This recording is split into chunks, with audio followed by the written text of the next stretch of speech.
Some days in Foxborough do not need to scream to hit Patriots fans right in the chest. Sometimes it is the smaller details that tell you where this rebuild is really going. Who stays? Who becomes a trade piece? Who might grow next to Drake Maye? Today, we have a fullback whose future suddenly feels shaky. A rookie defender already looking straight at Christian Gonzalez. A giant offensive lineman arriving as a raw power bet. And even an explosive receiver possibility that can make every Patriots fan sit up a little straighter. This is the kind of day where the rebuild stops feeling far away and starts knocking on the door. Hit that like button because this one is coming in hot. Let me start with a player a lot of people overlook because he does not show up in the highlights. He does not sell jerseys, and he is not the guy national shows are debating every morning.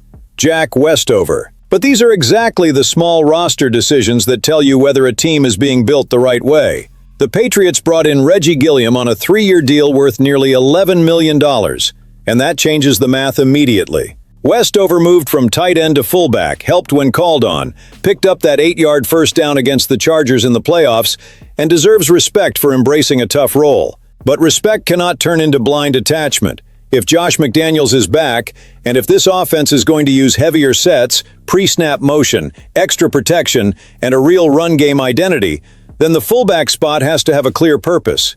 Gilliam comes in with starting weight at that position. Westover gets squeezed between third tight end, backup fullback, and special teams value. Can you keep both? Sure, maybe. But when you are truly rebuilding a roster, every spot has to fight for value. That is why the Baltimore idea makes sense. The Ravens lost Pat Ricard. They have Lamar Jackson and Derrick Henry in the backfield. Even with a new staff, Baltimore still feels like a team that can live through physical football. Jesse Minter saw with the Chargers how jumbo fullbacks can help unlock the ground game. So if Baltimore needs someone cheap, versatile, and comfortable doing the dirty work, Westover fits. For New England, a conditional 7th-round pick would not be flashy, but it would be smart. If Westover was going to get cut in camp anyway, turning that surplus into any return is serious roster management. That is not pushing out a useful player just to make a move. That is understanding that good teams are also built by selling at the right time, before a roster spot disappears and nothing comes back. Then comes Karon Prunty, 5th round Wake Forest, 6'1", 190 pounds, and one quote that means more than it might seem. When he was asked which cornerbacks he looks up to, he mentioned Christian Gonzalez, along with J.C. Horn and Patrick Surtain. And Patriots fans, that matters. This kid is not just looking at some distant star on TV. He is going to share practice, meetings, corrections, and daily routine with Gonzalez. That can change everything for a young cornerback. Raw talent gets you through the front door in the NFL, but details decide whether you stay there. How to line up against different releases, how to use length without grabbing, when to trust your hips, when to stay patient, when not to bite on the receiver's first move. And if there is anyone in New England who can show that path without needing a big speech, it is Gonzalez. He plays with a calm that almost feels disrespectful to the offense. I love this pick because it does not need to be sold as an instant answer. Prunty can grow the right way. He can struggle in camp, learn on special teams, get specific snaps, get tested by veterans in practice, and come back better the next day. That is the part an impatient fan base sometimes hates, but a serious franchise has to embrace. Not every 5th-round pick has to become an August headline. Some need to become an answer later, and the 2027 projection is where it gets interesting. If he develops, Prunty could fight to be the corner on the other side of Gonzalez. Imagine that size, length, and confidence outside.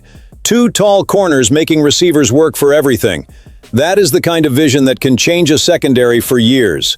Prunty still has a long way to go, but choosing Gonzalez as a blueprint before even fully stepping into the building is a strong start. The Patriots did not just bring in a defender. They brought a student into a room where the teacher is already there. Now let's talk about Dametrious Crownover, because this is the kind of pick that does not ask for easy applause.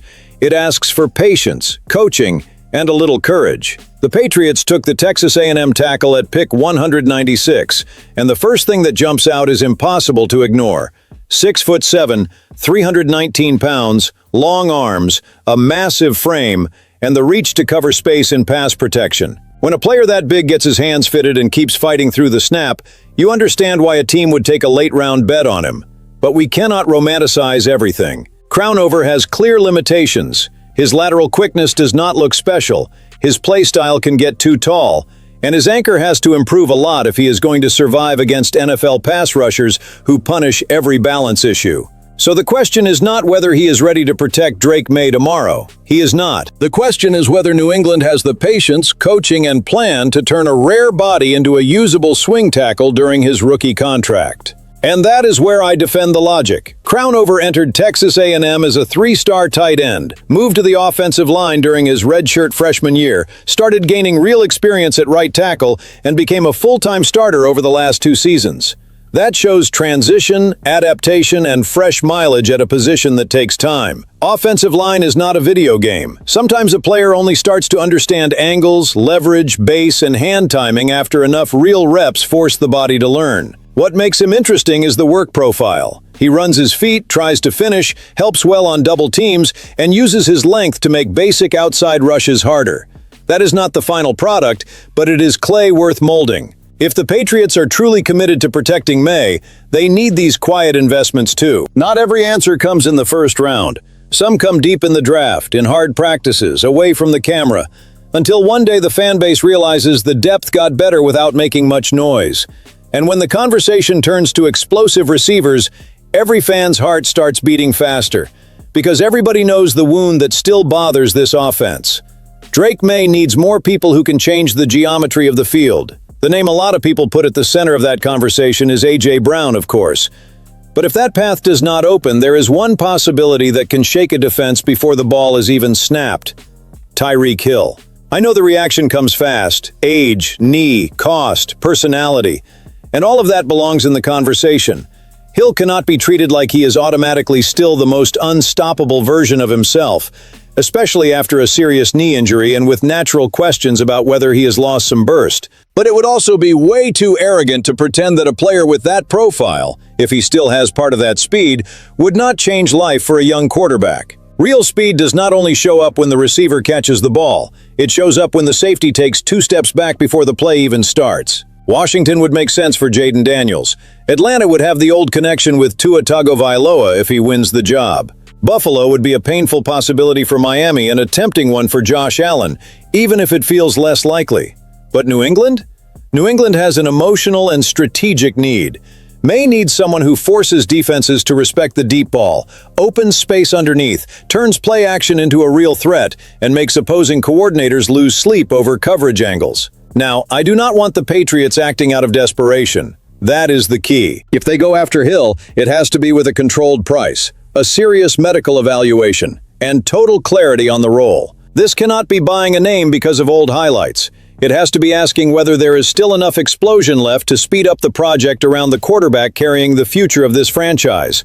And I want to hear the fan base on this one. If A.J. Brown does not happen, would you accept Tyreek Hill as the backup plan to give Drake Maye a real weapon? Or do you think the risk is too big for where Foxborough is right now? At the end of the day, this leaves a simple message for anyone who follows the Patriots closely. None of this is random detail. Westover could become an asset before he becomes a cut. Prunty comes in looking at Christian Gonzalez as a living blueprint. Crownover is a raw bet to better protect Drake Maye's future. And the Tyreek Hill conversation shows the search for offensive explosion is not dead. I do not want a passive Patriots team waiting for a miracle to fall into its lap. I want this team aggressive, alert, smart, and unafraid to get better. If you want to follow every Foxborough move with real heat and no empty talk, subscribe to the channel.